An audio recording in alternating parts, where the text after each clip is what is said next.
Timing is everything. A program of Care Dimensions. My name is Mary Crow, Education Specialist at Care Dimensions. Today, our guests are Cammy Adler-Roth, who is our Children's Program Manager, and Kelli Sullivan, who's one of our social workers. Welcome to the show. Thank you, Mary. So today we're going to talk about multi-generational support at end of life.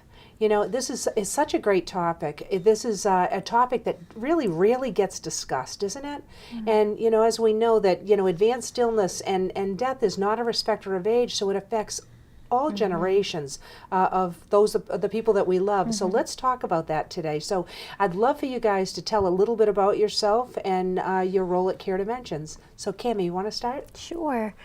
So my name is Cammy, and I'm the Children's Program Manager here at Care Dimensions. And I have a background as a child life specialist and social worker. And my role is really to offer support to children of adult patients as they anticipate the loss of a loved one, and also follow them along for grief support after the death. Our child life team also works closely with our pediatric team at Care Dimensions as well, our pediatric hospice team. Excellent.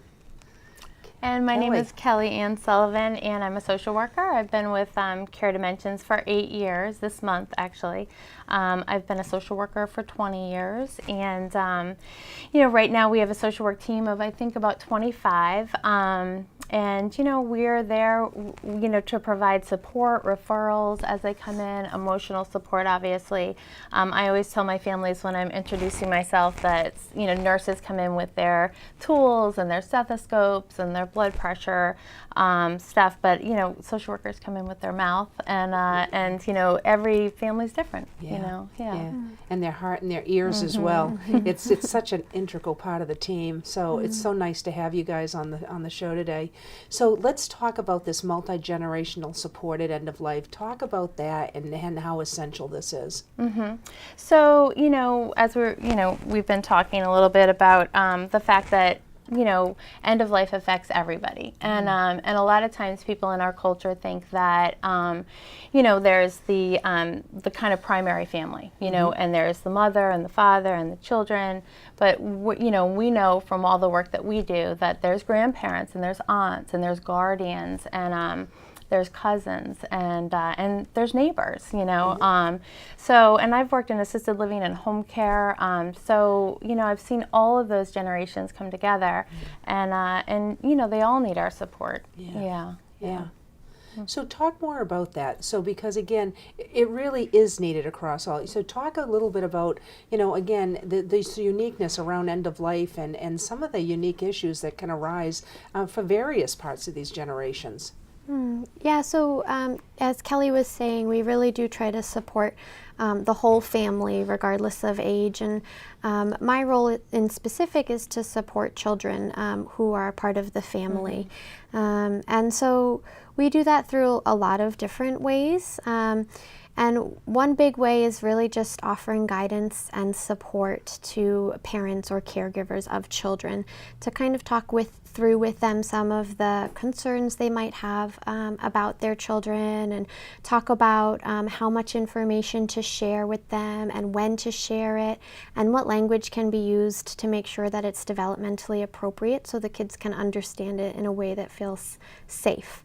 And then we also work you know, with the kids directly to give them opportunities to talk about their own worries and fears and concerns, and to do some activities to help maintain a connection with the important person in their life who's dying. Yeah, so just talk a little bit more about that, Cammy, because again, you know, with this situation, so with children, it's very different. So they're not going to express their grief the same way adults do. Right.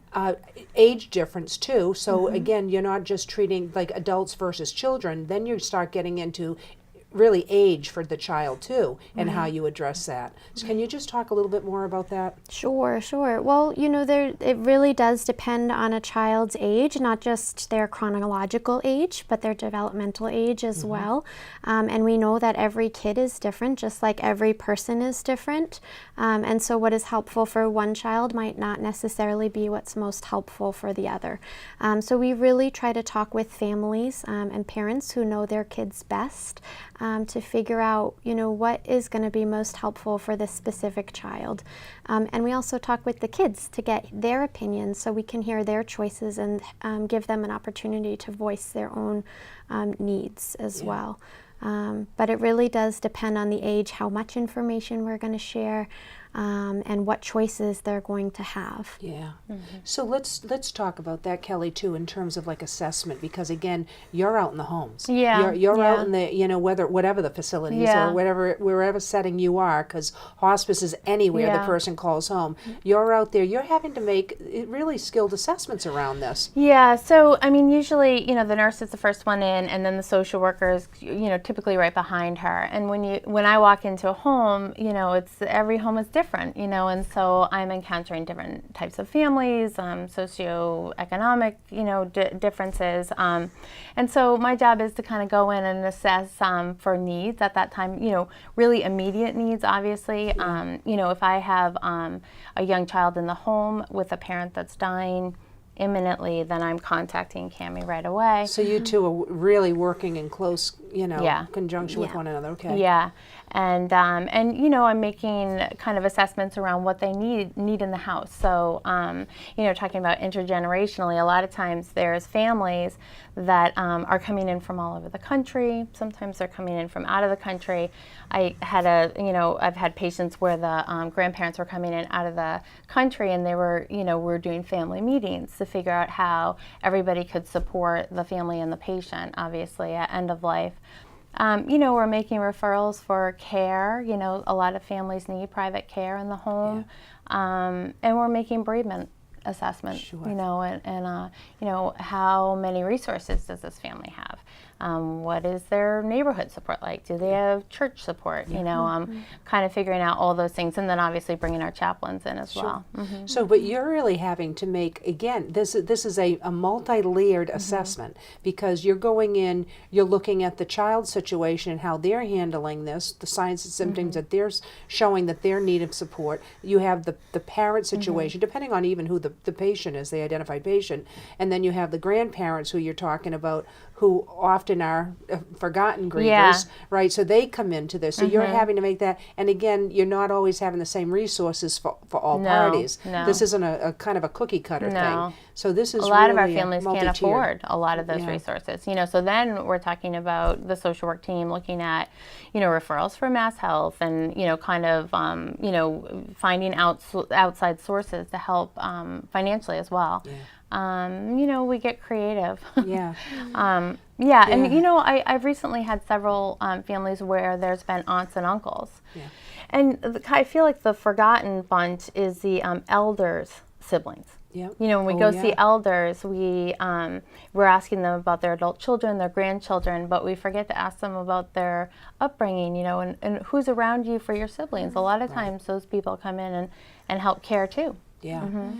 Having to support one another when, again, you're grieving yourself. Boy, is that tricky, right? So you guys, can you talk a little bit more about that? Because it really is. You're trying to negotiate your own grief process, whether you be, again, the identified patient or the caregiver or the loved one who's, again, experiencing this impending loss of an individual. And having to, again, sometimes, tend to our children, tend to our parents, or the parent tending to all of them. So it gets complicated. It's really complicated. And I'm thinking of, we've had situations, Cammy and I, where, Cammy's giving support to the child, and sometimes it's at school or at a different location, and I'm giving the parent, the spouse, the patient, a moment, of time of just reflecting and kind of grieving there without the child there. And all right, so that's interesting too. So again, how to support the group as a whole, but also individuals, because again, everybody's situation and grief experience, so they need to have their private time. So I want to come back to that, because again, you brought up a couple of different things. So I'm going to come back to, you made a comment about culture, you made a comment about family meetings. So hold that thought, because I want to just ask Cammy a question about. Talk a little bit about, if you would, Cammy, that children, again, they grieve differently. So what are some of the things that we look for? Because again, I don't think we expect that they're going to be able to say, I'm sad, I did, these aren't the things to expect, right? Right, and sometimes they do say that, right? Sometimes kids they do use their words. like adults do, and sometimes they don't. A lot of times what we see is we see them expressing their feelings through play. Yep. Especially with younger kids. You might notice some themes of what's going on in the home while they're using dolls in a dollhouse, or maybe a police car, or ambulance truck. You might see them playing out some of those themes or different scenarios that they've either heard about or witnessed at home, and that's completely normal and helpful for them. It gives them an opportunity to process it and understand it. Also, when we're talking with parents and caregivers, we're really trying to assess other areas of the child's life to kind of see how they might be coping with the situation. And those areas are there any changes at school and how they're doing at school? Have their grades changed for the better or for the worse? Sometimes we don't notice that. For the better can also be a warning sign that they're not focusing, they're not coping as well as they could be. Other changes might be in behaviors at home. Are they acting out more? Do they seem more withdrawn? Are they sleeping differently, eating differently? All of those different, just kind of any little clues that something has changed about your child might be a sign that some extra support could be helpful for them, so that they have a space to process what's going on and develop some more tools to cope with it. That's excellent. How about, and also creative arts, right? I mean, children kind of do stuff sometimes through the arts as well. Absolutely, and that's one of the huge ways that we really work with kids, is bringing in different arts and games to play with kids so that it's on their level. And it can be a lot less intimidating than sitting across a table like this and feeling like they need to talk to a stranger for an hour. Instead, we can bring in play and games and have it be fun, which is kind of surprising sometimes to parents because grief doesn't sound like something that's fun. But with kids, things are so in the moment, so they can go back and forth really quickly from feeling really intense emotions of sadness or anger or confusion, and then moving right into feelings of happiness and excitement and joy. And our job, and what we really encourage families to do as well, is to just follow the lead of their children. It's there's an old proverb that says, that joy and pain can live in the same home. And I think, sometimes we forget, we judge, we think, again, obviously it's deeply sad to experience such loss, but at the same time, there's a necessity to have those moments of joy. Yeah, I want to come back because I want to talk more about, because Kelly had mentioned about you're in the school system sometimes, but hold that thought, because let me just come back. And I also wanted to mention one thing that, Cammy and I do a lot is making referrals for parents. Sometimes the parents aren't immediately, don't want child life support in the house, but she, Cammy and her team are really good at reaching out and just providing education over the phone. Oh, nice. And just giving the parents. Sometimes the parents are reluctant about it at the beginning, and they give them talking points and, really good education. Yeah, that's great. And also going off of that and back to something we were talking about a little bit earlier, as far as being a caregiver while you're also grieving. That's a big part of when we are talking with parents over the phone or in person. We're kind of talking about how are you gonna share this information with your kids? And sometimes families feel like, well, I know I need to share it, but it's going to be really hard for me. I know it's going to be hard for my kid, and that's hard, but it's also going to be really hard for me, and I'm worried I might cry, and I'm worried it's going to be too hard. So we also are offering support to them and kind of normalizing that and saying, it's okay if you cry in front of your child, and you show them that this is something that's sad, and together as a family we're going to grieve it. And you're modeling for them that sharing our feelings with our family is okay, and it's important. And then we can even model asking for help, right? So mommy's feeling sad about this, something that would make me feel better would be a hug or to go on a walk with you. And so it can actually be a really important experience for families. But a lot of times they just need permission. That's exactly the word I was thinking of. It when as you were talking, the word permission just kept coming to my mind. It was like, and they really need that sometimes, right? Isn't it an interesting dichotomy, though? Because again, as parents, our instinct is to protect, is Absolutely. to shield, Yeah. to all this. And in this situation, we can't protect Right. children from the pain of Exactly. what life can hold Yeah. sometimes. Yeah, the So bad it's things are really- already happening, Yeah, and so our so- job is to Yeah. support them through Yeah. that. Yeah, and sometimes that's the interesting part, isn't it? Because it's really kind of counterintuitive in nature. Yeah. Because in our attempt to protect, we're actually creating more of a problem for them. We're not allowing them Yeah. to feel or to express the way they need to. So we're not really shielding them or protecting them at all, are we? Right. So, and I think it's so nice, again, so important that parents have those extra tips, but also, again, that they do have that permission to feel the way they need to. Exactly. Yeah. And I think also because the topic is about intergenerations, that sometimes, and I'm sure Cammy's run into this a lot, sometimes I've run into the generations and how they deal with this. So sometimes Good I've had point. grandparents who,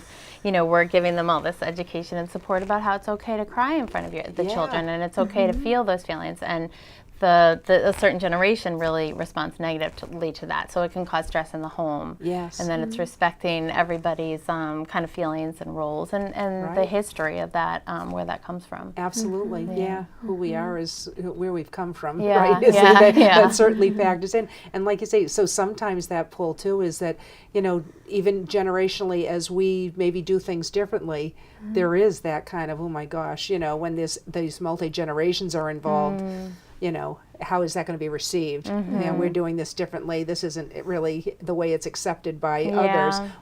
This gets very complicated, doesn't it? There's a lot of different levels. Wow, it really is. I just want to come back to a couple things you said too, Kelly. So you talked about culture, and I think again, if we don't again pay attention to that, we're doing a group in a disservice, really, right? So can you talk a little bit more about, again, let's make sure that culturally we understand the needs of the individuals in the group. Yeah. The other piece is talk about family meetings as well. Yeah. So I mean, culture is huge, especially in certain areas of our work. And so if I don't know enough about a culture, I'm going to. We have such a large organization now. I'm getting education, but again, generationally, So if I have a grandparent coming over from a different country and the parent has grown up here, we're talking about not only different generations, but different cultures now. Right. Yep. And so it's just kind of finding ways to support everybody. And sometimes that means bringing other members of the team in, Yeah. and helping with that.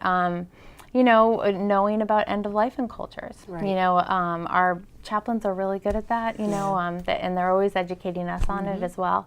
But it's a huge issue, and it comes into play in all sorts of ways that you wouldn't encounter. And, I've had scenarios at Kaplan where at end of life, I've been on call and gotten called out there to deal with different cultures and how they handle the actual death. Sure, And, Yeah, and so I think, a big piece is, certainly just the respect that's necessary. Yeah. And I feel like sometimes, and again, you're working kind of on multi-layers here again, because you might have a family system, which is a culture unto itself, Yeah. but then again, there are different cultures like you're talking about within the family system.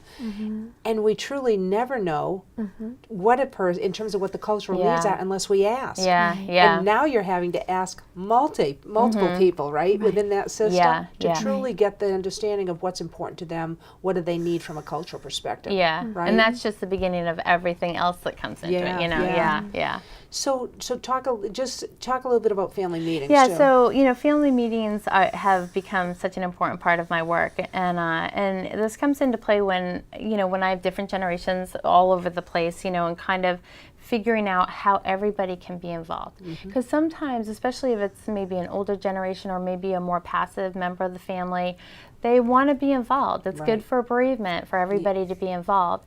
And so getting them all together and having us all in one room and bringing in the team to support them helps everybody kind of get on board, be educated, Yep. feel like they're part of, and also find ways that they can contribute. So, for example, I've had families where, adult daughter lives in California and son lives here, and then there's two local kids, and maybe an aunt next door.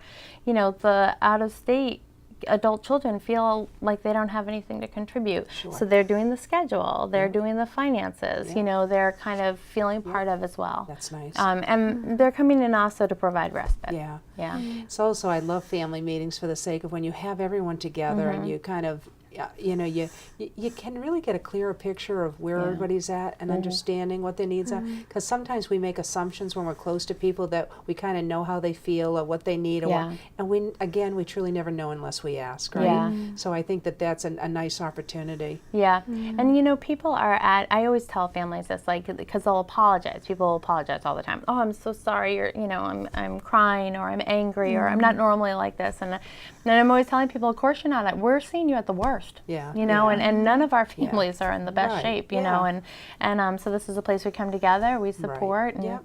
as a culture we don't talk about Yeah, it, so we exactly. educate. Yeah. Well, you're seeing somebody at one of the most very personal times, Oh, of, yeah. and often of deep suffering. Yeah. And again, and you know, just for people to have the freedom to be and feel how they need to do that. Yeah. And there's no right or wrong way. And again, there's that permission, isn't it? Again, Yeah. Cammy, right? Because again, that word is just going to keep coming up, and how people need Yeah. that.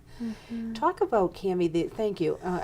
Talk more about, if you will, Cammy. Again, it's interesting because we think when you're seeing the individual, whether it be the child or whoever, you're seeing them at home. You're seeing that, you know, not true, right?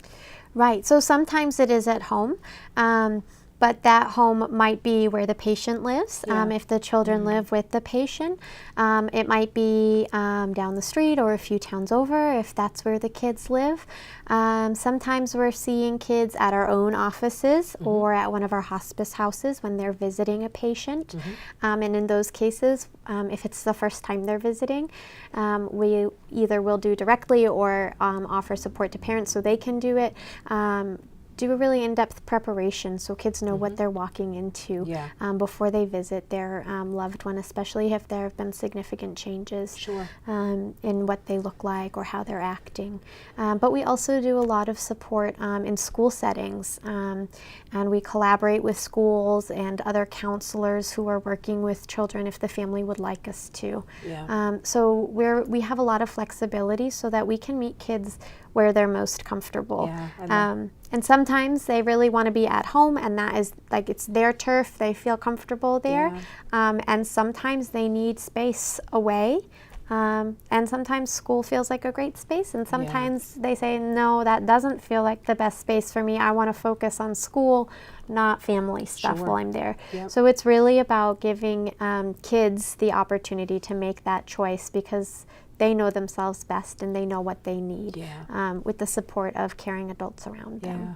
It's interesting because sometimes, again, there's so much going on at home for a child, isn't there? And then, again, they're going to school, and people kind of go on. That's always the tricky part. As people are grieving, it's you're kind of holding that grief back while life goes on. It's almost startling to us, isn't it, when we feel and hurt so deeply, and we're like, what my gosh, the world has a nerve, right, going on without us in a sense, right? So I think that must be hard. So they go to school, and just for people to feel like, are they being understood? That can be a tricky thing too. Yeah. And we encourage kids to think about what is going to be most helpful for you when you return to school after this person dies. And some kids say, I don't want anybody to come up to me, I don't want to talk about it, I just want to go to school and be there. And other kids say, I really do, I want my friends and I want my teachers to check in with me. And sometimes kids it's not something we really think about until it's happening, so we try to really give them the space to prepare for that the best they can. Yeah, so what do you do in that situation? Because that happens with adults too, right? Yeah. Going back to work So or what do whatever. so how do you get that message out? Because that's so real for people, because sometimes, like you say, going to school, going back to work after a lot, you want to do it because sometimes, again, and you need kind of a break, you need to get back into life, you need to, even though life is different. But well, you and need that's to be where, able to. you know, really the assessment of bereavement comes into Yeah. play. You know, kind of feeling as we're, you know, this is why it's really good for our families to come on early on Yes, service yes. with us, because, you know, then we get a real sense of who they are, what they need. And you know, some people want to go back to work, and for some people that's not a good idea, you Right. know, and so it's kind of honoring where they're at, Yep. and seeing, and we have a whole bereavement team, Yeah. you know, to support them as well. Yeah. Yeah. Can you guys talk about that? So talk about, again, so I mean, you're resource specialists in a way, right? So talk about what do you offer? I mean, there's so many different things that people need, and how do you get those resources As far as out to them? bereavement? In general, yeah.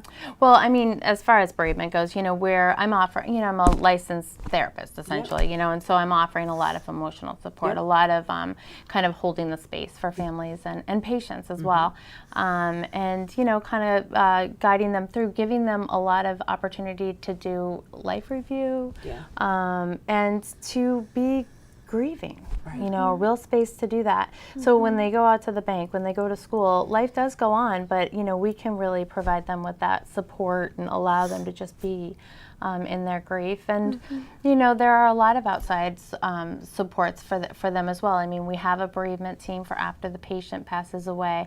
We have a lot of support groups for when that happens. As social workers, we also have a list of caregiver support groups that are helpful as well.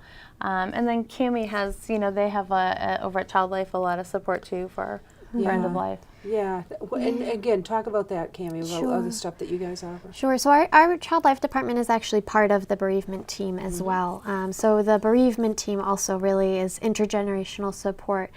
So as Kelly was saying, we have lots of different support groups and individual counseling. Some of them are loss specific or age specific. We have family grief support groups that are designed for families with young kids, so that they can come together and the kids can have a space to process their grief, and the grown-ups can have a space to learn some tools to help their children cope, to cope with their grief. We also do these same kinds of groups in schools within the wider community.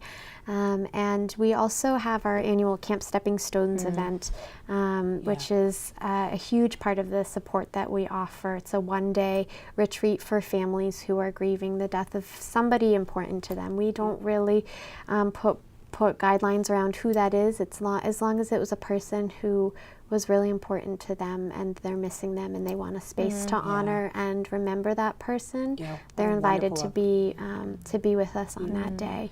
Which is so important too, just because again, Camp Stepping Stones, which I just love. I just think it's such an amazing opportunity.